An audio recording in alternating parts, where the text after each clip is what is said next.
Saya langsung saja. Assalamualaikum warahmatullahi wabarakatuh. Waalaikumsalam warahmatullahi wabarakatuh. 27 Rajab 1445 Hijriah.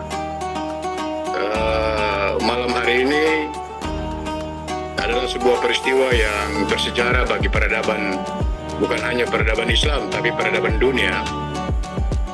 Dan peristiwa yang juga tidak jauh berbeda dengan yang akan kita alami 14 Februari 2024, Isra dan Mi'raj. Bertepatan juga dengan nazar kami, jadi kenapa kami undang dan kita harap bersabar kepada rekan-rekan, adik-adik dari pondok pesantren yang malam hari ini juga hadir. Terima kasih dengan pemimpinannya atau Ustadz yang mewakili. Kami niat melakukan yasinan di malam terakhir menjelang pencoblosan. Ada dua makna yang kami ingin lakukan pada malam hari ini. Pertama adalah karena bertepatan dengan yasinan, dan nazar kita itu dikabulkan Allah karena juga bertepatan dengan Isra Mi'raj. Kenapa harus dilakukan malam ini? Karena pertama, kita melakukan perjalanan yang panjang sebagai hamba, sebagai musafir, sebagai umat manusia yang hidup di Papua dalam perhelatan Akbar Pemilu 2024, dalam tahap sosialisasi sejak rumah suara Torang ini dibuka 1 Juni 2023 sampai hari ini. Tentu orang per orang yang terlibat di dalamnya, rumah yang ditempati saat ini juga perlu distabilkan, diruqyah. Maka saya berharap kepada seluruh pengurus rumah suara Torang, dari Baitul Ka'bah, dari pusatnya peradaban Islam, dari tempatnya yang dirindukan oleh semua umat manusia di muka bumi ini, kita mendengar lantunan ayat-ayat Al-Quran untuk pertama mensucikan rumah kita, rumah suara Torang. Karena setiap saat semua orang datang dengan berbagai kepentingan, baik yang terlihat dan tidak terlihat. Kita juga pergi ke sana kemari, kadang-kadang hati kita goyang, rumah kita juga goyang, jiwa kita tertekan, batin kita. Maka sejak jauh-jauh hari saya harapkan kepada seluruh pengurus rumah suara Torang melantunkan doa dari rumah ini dalam bentuk yasinan dengan ruqyah, sehingga diri kita bersih menjelang pemilu 2024 14 Februari akan datang. Saudara-saudara, Bapak Ibu semua, peristiwa Isra Mi'raj itu ada 5 hakikat yang sangat mendasar. Pertama adalah dicucinya hati Rasulullah. Bukan berarti Rasulullah hatinya kotor lalu dicuci, tidak. Tapi junjungan kita akan menghadap Allah Subhanahu wa Ta'ala, sehingga hatinya harus bersih. Peristiwa yang unik ini karena terjadi hanya dalam satu malam, di mana Isra, perjalanan dari Masjidil Haram ke Masjidil Aqsa di Palestina, dan kemudian naik ke langit. Mi'raj. Mi'raj itu adalah tangga naik ke langit, bertemu dengan Allah. Bapak Ibu dan saudara-saudara sekalian, sebelum ada hikmah keduanya, jadi pensucian hati. Jadi kalau yang hati bersih, mari sudah berjuang dengan saya. Yang hati kotor, geser. Allah akan singkirkan itu. Yang hati bersih untuk bangun Papua, mari kita sama-sama bangun.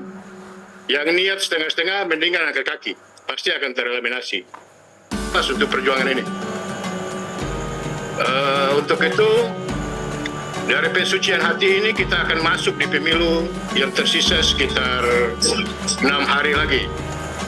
Banyak orang di luar sana, di luar rumah suara Torang yang tidak tidur dan memperjuangkan kita rumah suara Torang. Dan kita yang lain bersantai-santai, berleha-leha, seolah-olah tidak terjadi sesuatu. Padahal ini adalah waktu-waktu yang sangat mendebarkan dalam pertarungan sebuah perhelatan politik. Tidak ada liburnya. Tapi rupanya hari ini juga banyak yang libur. Di tengah orang lain berjuang untuk kita. Yang kedua hikmahnya adalah Rasulullah naik ke langit, dia bertemu para leluhurnya. Di langit pertama, dia bertemu mulai dari Adam dan hingga sampai ke langit ketujuh. Dia bertemu junjungan, dia bertemu orang-orang yang dia cintai dan dia kasihi. Dia tidak bertemu Firaun di situ. Dia tidak bertemu ayahnya bahkan. Ya, jadi dari para nabi hingga terakhir dia bertemu Nabi Ibrahim, bapaknya para nabi. Wah, karena Allah yang lebih tahu tentang apa yang terbaik bagi umat manusianya. Termasuk bagi saya, termasuk bagi orang yang berkeringat di rumah suara orang, termasuk bagi Papua. Kita telah berikhtiar untuk melanjutkan sisa-sisa perjuangan hingga pada tanggal 14 Februari 2024. Sekian dari saya, terima kasih sekali lagi saya ucapkan kepada seluruh mata yang masih terbuka di rumah suara orang ataupun yang mengikuti Zoom hingga pada malam hari ini. Terima kasih, ini adalah bentuk ikhtiar kita. Kita sedang berjuang bersama, kita berjuang berjamaah, kita berjuang untuk kepentingan seluruh orang yang hidup di Provinsi Papua, di tanah Papua. Sehingga kita pada malam hari ini memanjatkan doa untuk berharap itu. Semoga tanggal 14 Februari 2024, sebagaimana saya titipkan doa kepada Paman. Saya bilang, Paman doakan saya begini. Ya Allah, sebagaimana Engkau memerintahkan Ibrahim dan Ibrahim memerintahkan umat manusia untuk melakukan tawaf keliling Ka'bah, maka seperti itu pula yang Engkau perintahkan kepada umat manusia di bulan Februari 14 di tanah Papua, di Provinsi Papua, untuk bertawaf keliling TPS atas nama Baharudin Farwan. Tapi kalau itu bukan untuk takdirnya, maka jauhkanlah dia dari hayalan impian. Tapi kalau itu takdirkan, maka perintahkanlah sebagaimana Ibrahim memerintahkan seluruh umat berkumpul di Masjidil Haram, di Ka'bah, dan seluruh mata penjuru dunia, dan mereka melakukan tawaf atas nama Asma Allah. Seperti itulah yang kau lakukan 14 Februari 2024. Seluruh orang berkumpul untuk berjuang itu. Dan saya memohon restu, berkat dari tanah Papua dan orang-orang yang ada di Provinsi Papua, sehingga perjuangan ini benar-benar lahir batin, memberikan kemaslahatan bagi umat. Bahkan bukan hanya bagi diri, kalau bagi diri mah udah cukup, tapi pertanggungjawabannya bagi orang banyak. Itu yang menjadi doa dan harapan, dan alhamdulillah kita telah melalui yasinan sampai dengan terakhir dalam keadaan situasi seperti ini. Dan sekali lagi saya minta maaf atas segala kekurangan, dan mudah-mudahan apa yang kita panjatkan tadi dikabulkan Allah Subhanahu wa Ta'ala sebagaimana yang kita rindukan dalam keinginan untuk membangun Papua 5 tahun mendatang.